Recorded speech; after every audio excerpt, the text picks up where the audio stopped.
नमस्कार, जय हिंद। मैं हूं रौनक और आप देख रहे हैं फनतंत्र। दोस्तों, सुशांत सिंह राजपूत को गए हुए आज एक हफ्ते से ज़्यादा हो गया है, लेकिन ट्विटर से लेकर के फेसबुक पर अब भी हर जगह लोग उन्हीं की मौत का जिक्र कर रहे हैं। दूसरी तरफ जिस फिल्म इंडस्ट्री से सुशांत आते थे उससे जुड़े लोग सुशांत पर एकाधे ट्वीट की रस्म अदायगी करके चुप बैठ गए हैं। मतलब वो फिल्म वाले जिन्हें सुशांत की मौत पर शर्मिंदगी होनी चाहिए थी, इस बात का अफसोस होना चाहिए था कि उनके बीच का एक यंग आर्टिस्ट यूं परेशान होकर दुनिया से चला गया, ये सब लोग अपनी अपनी दुनिया में सेटल हो गए हैं।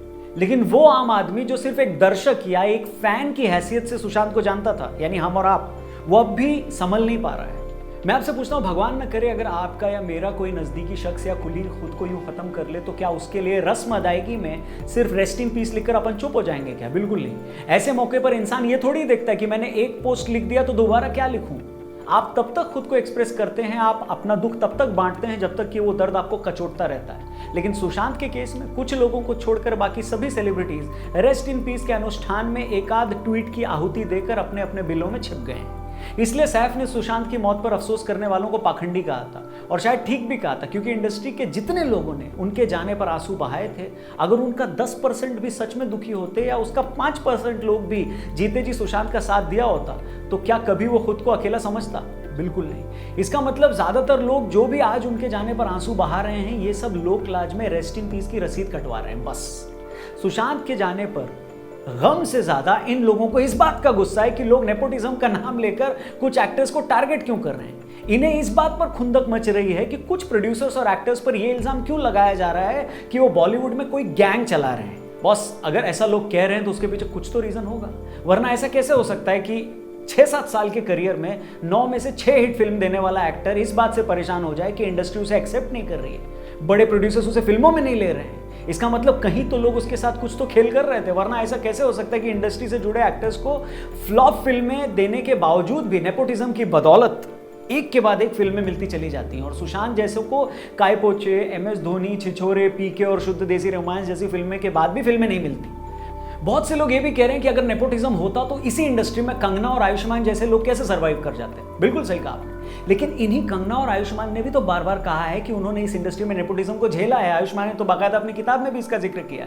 और रही कंगना रनौत की बात, तो वो लड़की किसी से नहीं डरती और डरना भी नहीं चाहिए, और ताल ठोक कर वो डेली और रेगुलरली वीडियोस डाल रही हैं जिसमें वो लोगों की एक एक करके पोल खोल रही है। तो कोई जरूरी तो नहीं ना कि अगर ये दो लोग सब कुछ झेल कर कामयाब हो गए, यानी कंगना और आयुष्मान का जो लोग एग्जांपल ले रहे हैं, अगर ये दो लोग कामयाब हो गए तो बाकी भी झेल जाएंगे। हम ये क्यों भूल जाते हैं कि हर किसी आदमी को बात अपने हिसाब से अफेक्ट करती है। कुछ लोग ज्यादा इमोशनल होते हैं, वो जल्दी हर्ट हो जाते हैं, और कुछ लोग ऐसे भी होते हैं जिनके पीछे लोग जानबूझकर पड़ जाते हैं क्योंकि वो किसी ग्रुप का हिस्सा बनने को तैयार नहीं होते। क्या आपने ये सब कुछ अपनी लाइफ में नहीं देखा है? क्या देखा ही होगा। क्या आपको कभी ऐसा नहीं लगा कि किसी नई जगह पर जब आप जॉब करने जाते हो तो एक खास ग्रुप होता है, एक मंडली होती है, कभी आपको अपने ग्रुप का हिस्सा बनाती ही नहीं है, आपको जानबूझकर टारगेट करती है, लोग आपकी गलतियां ढूंढने की ताक में बैठे रहते हैं। ऐसी हर बात की जाती है जिससे आपका कॉन्फिडेंस खत्म किया जा सके। हम में से कई लोग ये सब झेल जाते हैं, और कुछ लोगों की खाल इतनी मोटी नहीं होती है कि वो ये सब झेल भी पाएं।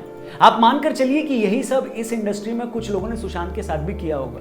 उन्हें फिल्मी पार्टियों में बुलाकर लोगों ने इग्नोर किया, अवार्ड फंक्शन में मजाक के नाम पर उन्हें स्टेज पर बेइज्जत किया गया। चूंकि वो बॉलीवुड में अनपढ़ों की फौज के हिसाब से बहुत ज्यादा पढ़े लिखे थे और इंटेलिजेंट एक्चुअली में थे, इसलिए ज्यादातर कम अक्ल वालों ने इंफीरियरिटी कॉम्प्लेक्स के चलते उन्हें इग्नोर भी किया।